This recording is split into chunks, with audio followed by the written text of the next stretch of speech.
Halo, selamat berjumpa kembali dalam serial kuliah akuntansi sektor publik.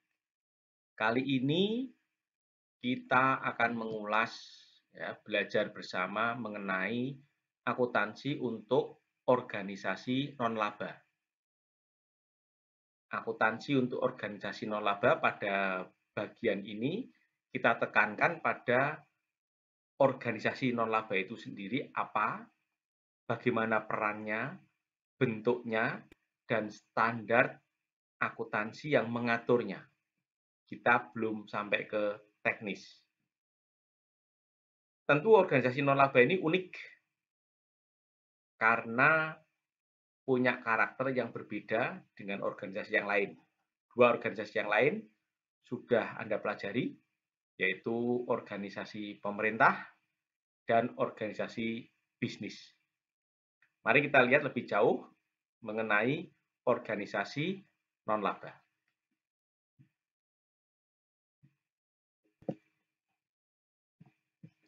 Ya, di bagian ini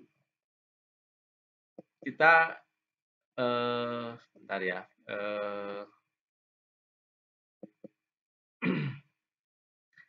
Di bagian ini kita akan mengulas mengenai organisasi laba dalam hal peran, payung hukum, dan standar pelaporannya. Nah, saya mengutip tulisan dari Najam yang mengatakan bahwa masyarakat itu bisa digerakkan oleh 3 pihak. Pihak pertama adalah pemerintah dengan paksaan, dengan regulasinya. Kedua adalah pedagang, karena pedagang itu mempertemukan banyak pihak. Ada pihak produsen dan pihak konsumen dan banyak pihak. Sehingga kalau itu ditemukan oleh pedagang, maka masyarakat akan bergerak. Dan yang ketiga adalah civil society atau masyarakat sipil. Mereka bergerak karena ada nilai-nilai gotong royong, nilai-nilai kerelawanan, dan sebagainya. Jadi ada 3 yang bisa menggerakkan masyarakat atau menggerakkan sistem sosial. Tentunya punya ciri yang berbeda-beda. Pemerintah itu biasanya birokratis, jadi kadang-kadang lambat dan kaku.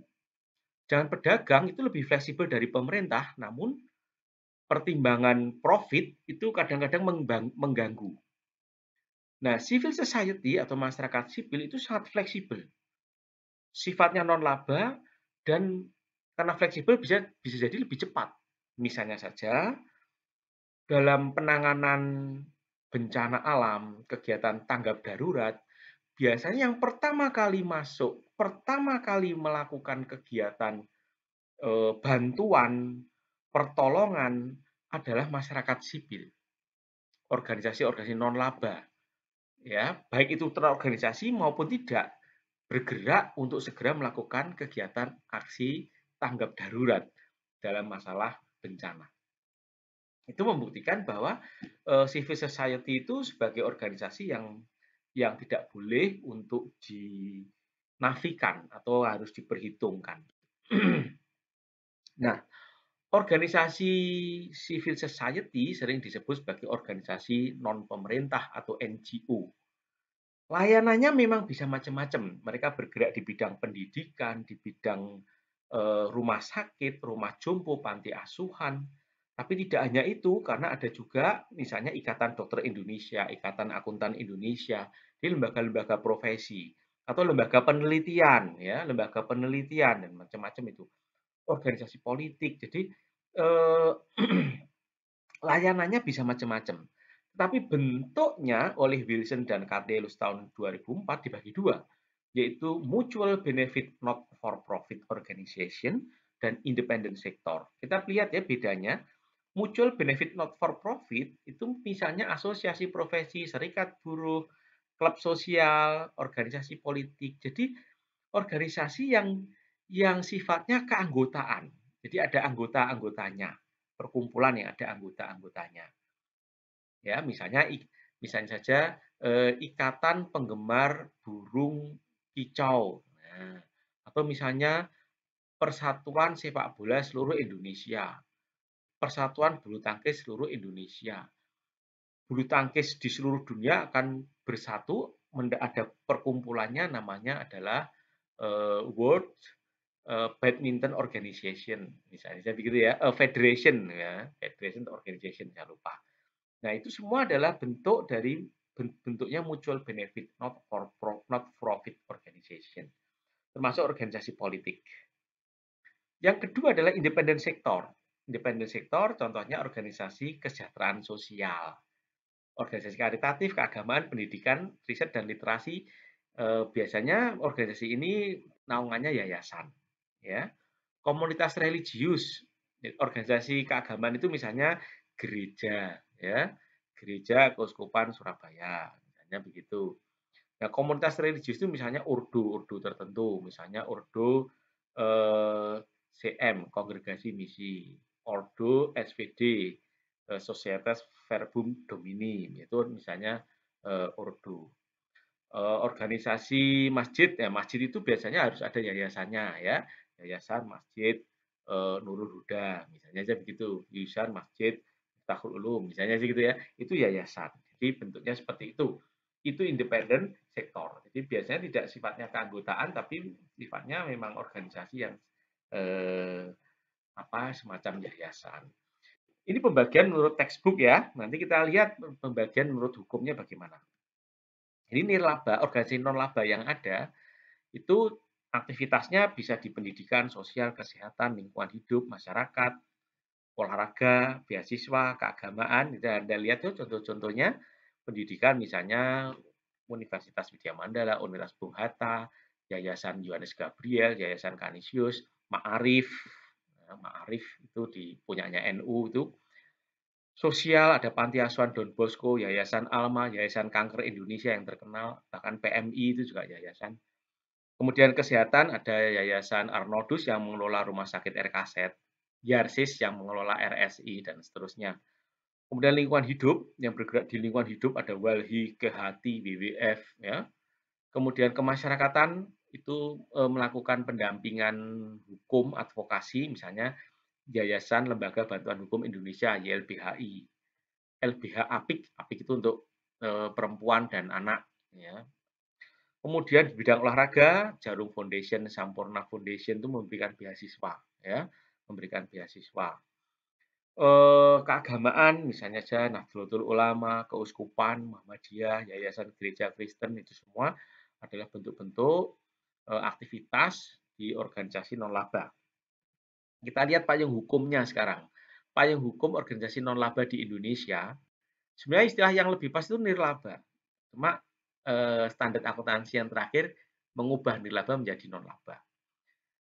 Payung hukumnya setidaknya sampai dengan saat ini, tahun 2021, ada 3. Yaitu ada undang-undang mengenai organisasi kemasyarakatan atau undang-undang ormas. Undang-undang organisasi kemasyarakatan, undang-undang partai politik, dan undang-undang yayasan. Apa sih yang diatur oleh undang-undang itu? Apa yang diatur oleh negara? Yang diatur banyak, antara lain adalah asasnya. Asasnya harus Pancasila, di luar Pancasila tidak boleh, misalnya begitu ya. Jadi kalau ada organisasi masyarakat yang dia melanggar Pancasila, maka dibubarkan. Sebagai contoh, beberapa waktu yang lalu, pemerintah membubarkan lewat Kementerian Hukum dan HAM membubarkan organisasi FPI.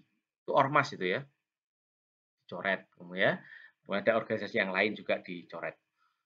Pendirian, pembubaran organisasi, tanggung jawab organisasi, personil yang terlibat, hak dan kewajiban, dan sebagainya. Itu yang diatur dalam undang-undang.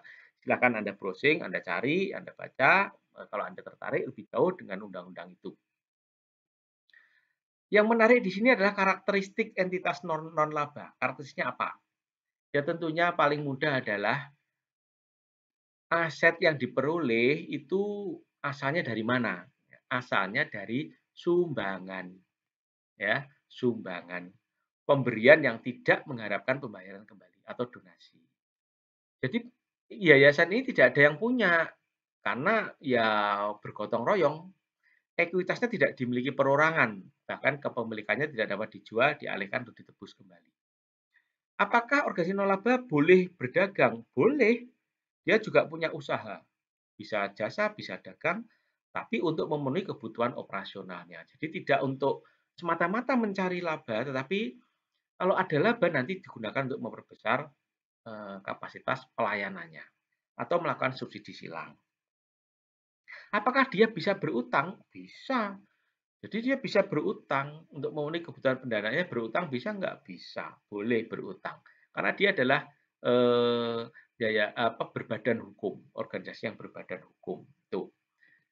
Nah, sekarang kita masuk ke standarnya. Standar akuntansi untuk organisasi nolaba itu apa? Sebelum tahun 2019, tepatnya bulan April, itu mengacu pada PSAK nomor 45 tentang pelaporan keuangan entitas nirlaba. Tapi April 2019 SAK 45 itu dicabut. Kenapa dicabut? Ya, bukan karena kenapa-kenapa sebenarnya, tapi karena memang SAK itu mengadopsi standar akuntansi internasional atau IFAC. Nah, standar akuntansi internasional menghendaki agar standar akuntansi itu sifatnya principle based, jadi sifatnya umum, maka mengatur hal-hal yang sifatnya umum, sifatnya prinsip. Tidak boleh ada standar yang sifatnya ad hoc per industri. Misalnya dulu ada SAK koperasi, SAK yayasan, SAK standar untuk bank, standar untuk perusahaan di bidang minyak dan gas. Dulu ada begitu. Nah, itu tidak boleh dicabut semua. Ya, dicabut semua harus berdasarkan prinsip. Jadi standar untuk ngatur utang, standar untuk ngatur aset, standar untuk ngatur pendapatan, sifatnya begitu umum. Sehingga SAK 45 harus dicabut. Sebagai gantinya muncul ISAK nomor 35. ISAK itu singkatan dari Interpretasi Standar Akuntansi Keuangan nomor 35. Di situ disebutkan bahwa organisasi nolaba silahkan membuat laporan keuangannya sesuai dengan PSAK nomor 1. Nah, berarti kan seperti hanya perusahaan bisnis gitu loh. Ya memang ya, tetapi ada catatannya. Lakukan penyesuaian sesuai dengan karakter organisasinya. Secara prinsip nggak masalah seperti hanya organisasi bisnis. Tapi silakan dilakukan penyesuaian-penyesuaian sesuai dengan kebutuhan organisasi itu. Gitu. Jadi SK 45 itu sebenarnya masih bisa digunakan loh. Ya, kita lihat ke sini. SAK yang bisa digunakan ada dua, yaitu SAK besar dan SAK etap. Pelaporan untuk keuangan untuk organisasi nolaba boleh menggunakan dua itu. Salah satu harus digunakan ya, tidak boleh dua-duanya tapi salah satu. Karena dua-duanya itu sebenarnya sudah cukup untuk mengatur prinsip pengakuan, pengukuran, penyajian, dan pengungkapan organisasi nolaba. Ya, jadi secara prinsipnya itu boleh, tapi harus dilakukan penyesuaian. Nah, sebenarnya SAK 45 yang telah dicabut itu memiliki prinsip yang sesuai dengan SAK besar maupun SAK etap. Jadi bisa digunakan ya SAK 45, tetapi tidak boleh disebut secara eksplisit bahwa laporan saya ini sesuai dengan SAK 45, tidak boleh karena sudah dicabut. Sesuai dengan SAK etap, sesuai dengan SAK besar. Laporannya dengan PSAK nomor 1, tapi penyesuaiannya ada di sini, sini, sini, sini, jadi harus disebutkan. Ya. Nih, perbandingan laporannya, PSAK nomor 1 misalnya, PSAK nomor 1 itu bahwa perusahaan ya, harus membuat laporan posisi keuangan, laporan laba rugi, laporan perubahan ekuitas, laporan arus kas, dan catatan. Nah, kalau untuk non laba ada yang cocok, ada yang tidak. Contoh, laporan posisi keuangan itu cocok, neraca ya, tapi harus disesuaikan. Laporan laba rugi tentunya tidak pas, karena karena organisasi ini kan tidak mencari laba, jadi dibuat penyesuaiannya. Misalnya laporan aktivitas atau laporan operasional semacam itu. Laporan perubahan ekuitas kurang pas, ya, karena ekuitasnya namanya tidak begitu, menyesuaikan dengan perubahan laporan laba rugi. Arus kas cocok, catatan atas laporan keuangan cocok. Jadi itu penyesuaian yang harus dilakukan. Nah, kita masuk ke persamaan dasar akuntansinya. Persamaan dasar akuntansinya apa sih? Ya sama, bahwa di sebelah kiri itu adalah sumber daya yang dimiliki entitas, di sebelah kanan dari mana sumber daya itu diperoleh. Sumber daya yang dimiliki entitas disebut sebagai aset. Ya, sedangkan dari mana sumber daya itu diperoleh ada dua, pihak eksternal namanya kewajiban, pihak internal namanya ekuitas atau dari entitas itu sendiri. Tetapi tentu tidak ada ekuitas kalau di organisasi non-laba, karena kan tidak ada pemiliknya. Ya, sumber dayanya itu terdiri dari sumbangan. Nah, sumbangan itu disebut sebagai aset neto atau aset bersih. Orang menyumbang itu ada dua macam. Ada sumbangannya itu yang terikat, ada yang sumbangannya itu tidak terikat. Nah, maka biasanya aset bersih itu akan dibagi dua, aset bersih terikat dan aset bersih tidak terikat. Oke, nanti kita bahas lagi ya. Tapi di sini kita bisa menyimpulkan bahwa persamaan dasar akuntansi untuk entitas non-laba adalah aset sama dengan kewajiban ditambah aset bersih atau aset neto. Nah, saya akan masuk lagi ke masalah aset neto tadi atau aset bersih. Aset bersih itu seperti orang menyumbang, ya. Menyumbang itu ada yang tidak terikat, ada yang terikat. Sebagai contoh, misalnya saya akan menyumbang panti jompo. Saya sumbang dengan beras 1 ton. Nah, terus pengurus panti jomponya bilang ke saya, Pak, panti jompo saya itu kalau berasnya 1 ton Bapak sumbangkan itu bisa untuk makan 3 tahun. Tapi kalau kami menyimpan beras ini selama 3 tahun nanti rusak. Apakah boleh sebagian kami gunakan untuk makan, sebagian kami jual? Nanti hasilnya kami belikan sabun, selimut, sampo, obat ya, untuk kebutuhan kebutuhan apa namanya? Kebutuhan panti jompo. Apakah boleh? Kalau saya ngomong boleh, asalkan kebutuhan makan tercukupi Anda boleh. Tapi kalau kebutuhan makan tidak tercukupi Anda tidak boleh menjual.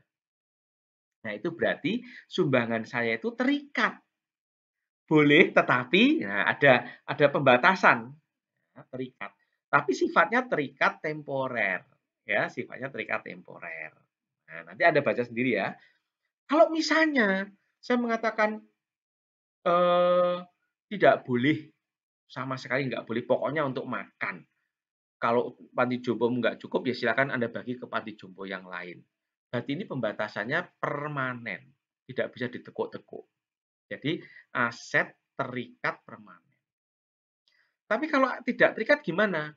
Kalau tidak terikat begini, saya kasih kamu beras 1 ton. Terserah kamu mau makan boleh, semua kamu jual boleh, hasilnya kemudian kamu belikan tempat tidur, kamu belikan kendaraan karena itu lebih sesuai kebutuhanmu, terserah kamu. Pokoknya saya ikhlas nyumbang punya saya hanya mempunyai beras 1 ton, saya sumbang ke Anda.